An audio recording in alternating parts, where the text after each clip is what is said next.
Hello dear students, parents और friends, नमस्कार। मैं धीरज शर्मा मेरे YouTube channel history and eagle's eye में एक बार फिर आपका हार्दिक स्वागत करता हूं। जैसा कि आप सबको पता है कि हिस्ट्री एंड ईगल्स आई एक स्टडी चैनल है और इतिहास विषय से संबंधित इसमें टॉपिक्स और वीडियो पर हम चर्चा करते हैं। इस चैनल के माध्यम से स्टूडेंट्स, मैं आपको बताना चाहूँगा,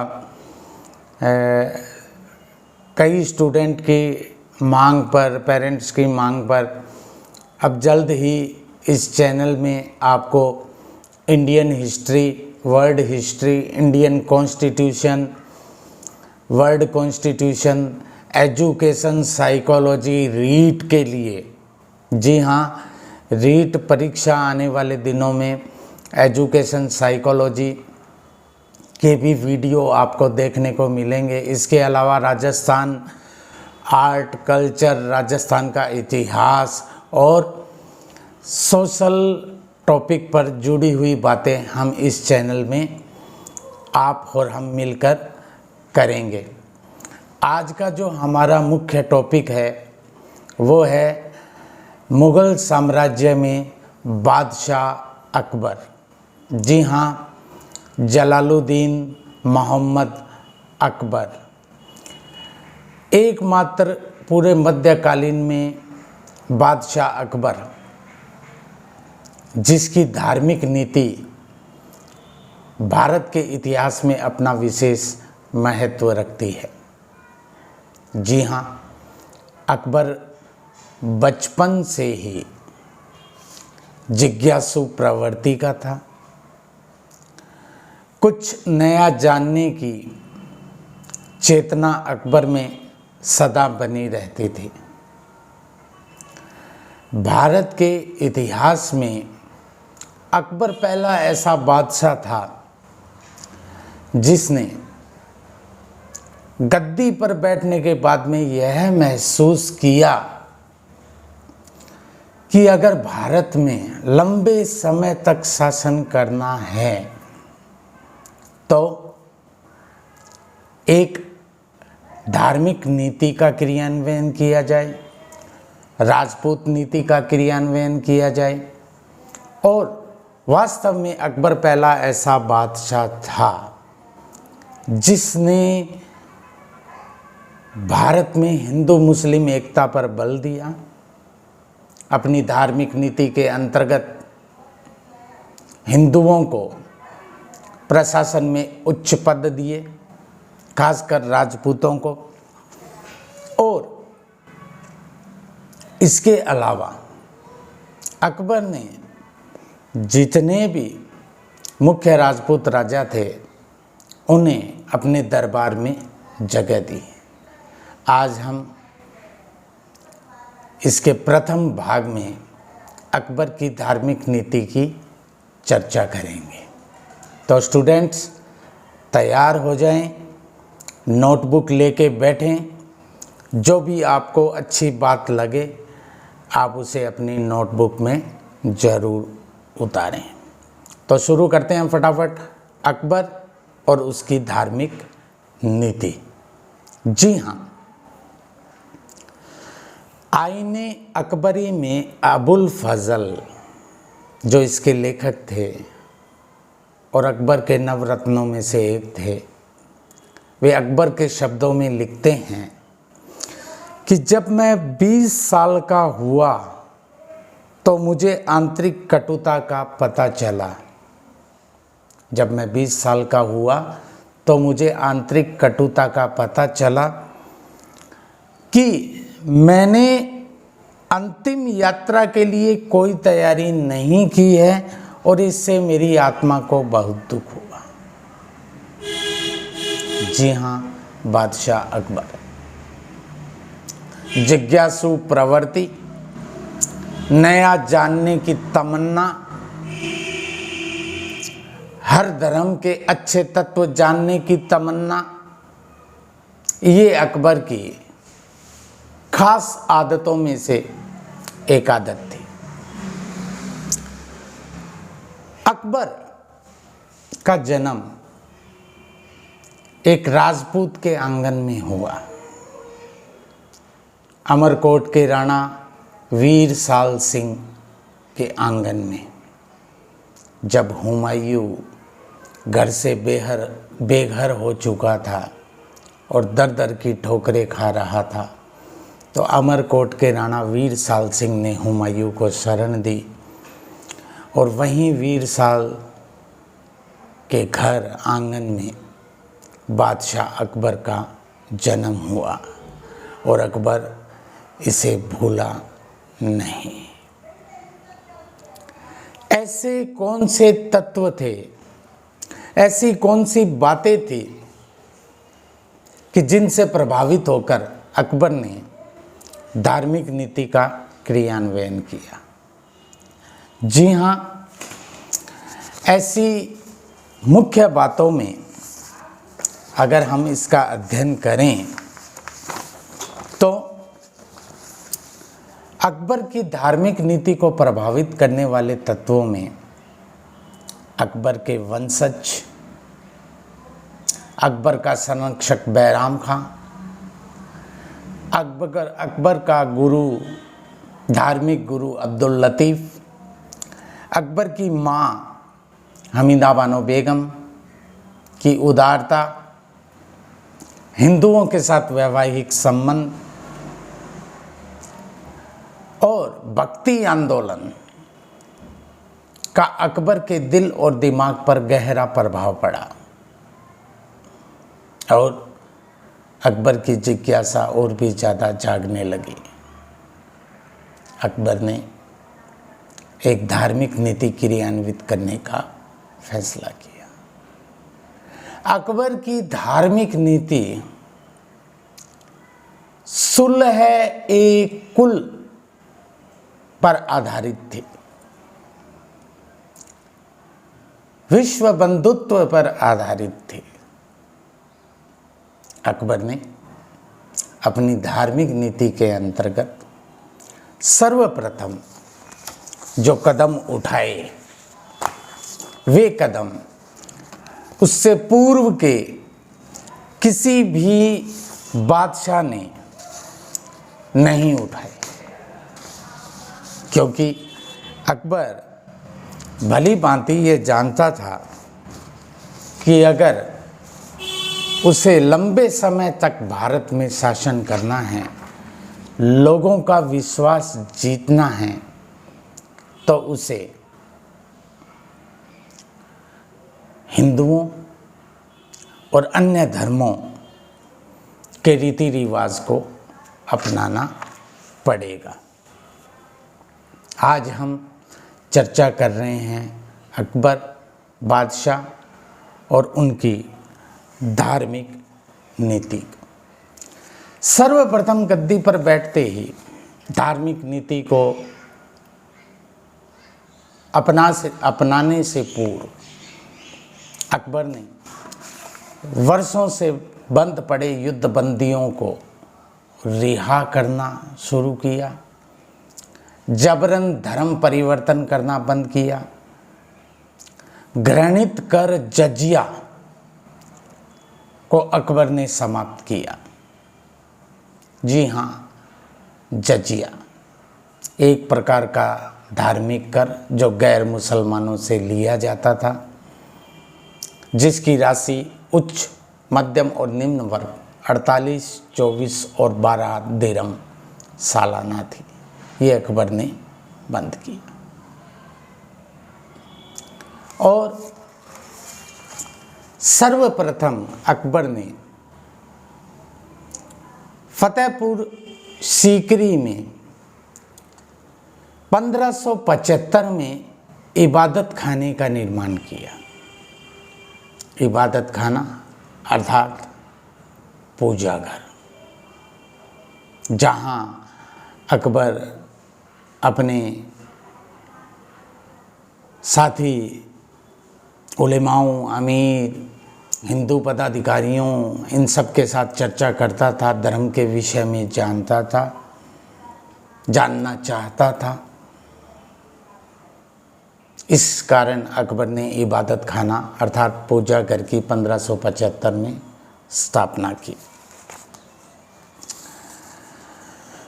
अकबर क्योंकि जिज्ञासु प्रवृत्ति का था, इस कारण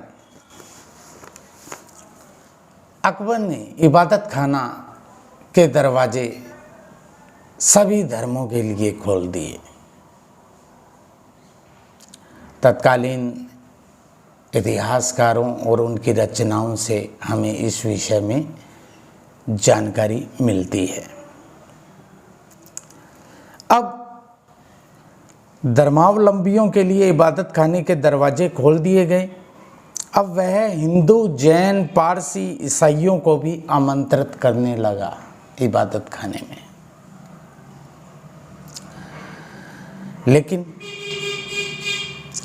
इबादत खाने में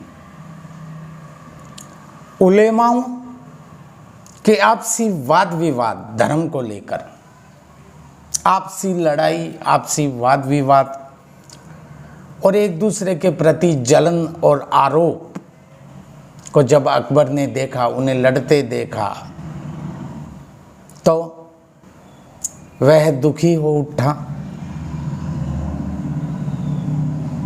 और 1579 में अकबर ने महजर की घोषणा की। इसके अंतर्गत वह जामा मस्जिद के धर्मासन पर चढ़कर बादशाह अकबर ने खुतबा पढ़ा और मुख्य इमाम बन गया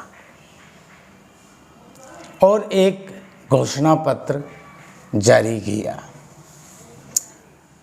इसके अनुसार अब धार्मिक मामलों से संबंधित प्रश्नों का उत्तर या धार्मिक मामलों से जुड़ी हुई बातों का हल का जो अंतिम निर्णय होगा, अकबर के अनुसार वह बादशाह स्वयं अकबर के अनुसार होगा और उसका ही निर्णय मान्य होगा। तत्कालीन उलेमाओं ने इसका आंतरिक विद्रोह भी किया। मुंतखब उत तवारीख के लेखक बदायूनी ने भी इसके बारे में और डॉक्टर वुल्जले हेग लिखते हैं, अब अकबर पोप भी बन गया और सम्राट भी बन गया। अब अकबर पोप भी बन गया और सम्राट भी बन गया। ये थी महजर की घोषणा। ठीक 1-1.5 साल बाद आगे चलकर 1580-81 में अकबर ने एक नया धर्म चलाया, जिसे मध्यकालीन भारत के इतिहास में दीन ए इलाही या तौहीद ए इलाही भी कहा जाता है, जिसका प्रधान पुजारी अबुल फजल को बनाया गया। लेकिन हिंदुओं में कुछ ही इसके सदस्य बने। यह कहा गया है तत्कालीन इतिहासकारों के द्वारा कि यह दीन इलाही अकबर की मूर्खता का स्मारक था। इस दीन इलाही में सभी धर्मों के अच्छे तत्वों को, जैन, पारसी, बौद्ध, जैन, हिंदू, इस्लाम तत्वों को मिलाकर यह धर्म बनाया गया। वास्तव में यह कोई धर्म नहीं था, बल्कि एक ऐसा संप्रदाय था जिसमें सभी धर्मों के श्रेष्ठ सिद्धांत थे अकबर इसका अध्यक्ष था और अबुल फजल इसका प्रधान पुजारी था। दीन ए इलाही की दीक्षा, दीन ए इलाही की दीक्षा किस प्रकार दी जाती थी? अबुल फजल उस व्यक्ति का जो दीन ए इलाही में आता था, उस व्यक्ति का परिचय अकबर से कराता। वह व्यक्ति अपनी पगड़ी उतारकर अकबर के चरणों में रखता और अकबर वही पगड़ी उठाकर उसके सिर पर रख देता था, जिसमें अकबर के सोने की मूर्ति होती थी। और उसके बाद अकबर उसे शिस्त प्रदान करता था। जी हाँ, ये था दीन ए इलाही। इसके कुछ नियम और सिद्धांत भी थे। अभिवादन का एक तरीका था इसका। प्रत्येक सदस्य अपने जीवन काल में ही अपना श्राद्ध करेगा। प्रत्येक सदस्य अपने जन्मदिन पर अपने मित्रों को भोज में, गरीबों को दान देगा। सदस्यों के लिए मांस खाना वर्जित था। दीन ए इलाही का सदस्य वृद्धा, गर्भिणी, बांझ इनसे संबंध स्थापित नहीं कर सकेगा और प्रत्येक सदस्य प्रतिदिन 3 बार ईश्वर की प्रार्थना करेगा। इसकी सदस्य संख्या कुछ 100 में थी, ज़्यादा सफल नहीं हो सका धर्म। हिंदुओं में इसे बीरबल और एक आधे राजा ने ही अपनाया। डॉक्टर स्मिथ लिखते हैं कि यह अकबर की मूर्खता का स्मारक था।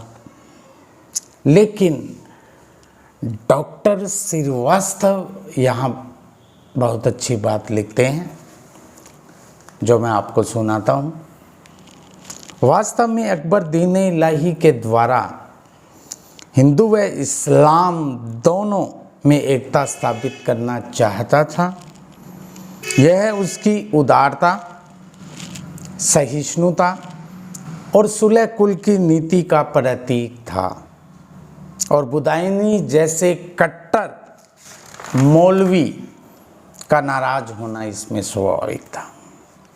तो स्टूडेंट, ये थी अकबर की धार्मिक नीति, इबादत खाना, मेजर की घोषणा, दीन ए इलाही की स्थापना, हिंदू मुस्लिम एकता पर बल, हिंदुओं के साथ वैवाहिक संबंध स्थापित करना।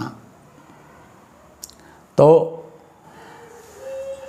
मेजर, दीन ए इलाही और इबादत खाना पर विभिन्न कंपटीशन परीक्षाओं में प्रश्न पूछा जाता है। तो आप इस वीडियो को ब्रेक करके देखें, इम्पोर्टेंट चीज़ें अपनी नोटबुक में उतारें। जल्द ही साइकोलॉजी का, एजुकेशन साइकोलॉजी से रिलेटेड, रीड से रिलेटेड वीडियो अपलोड होने वाला है। आप इसे सब्सक्राइब जरूर करें, लाइक करें, कमेंट करें और बताएं। इसके अलावा आप क्या जानना चाहते हैं वो बताएं। सब्सक्राइब करें, बेल आइकन को प्रेस करें ताकि नए वीडियो आते ही आपकी स्क्रीन पर आ जाए। और दूर दराज ग्रामीण इलाके में जो छात्र छात्राएं हैं, स्टूडेंट्स हैं, उनको लिंक ज़रूर शेयर करें ताकि घर बैठे वो तैयारी कर सकें। इसी के साथ एक बार फिर आप लोगों का धन्यवाद।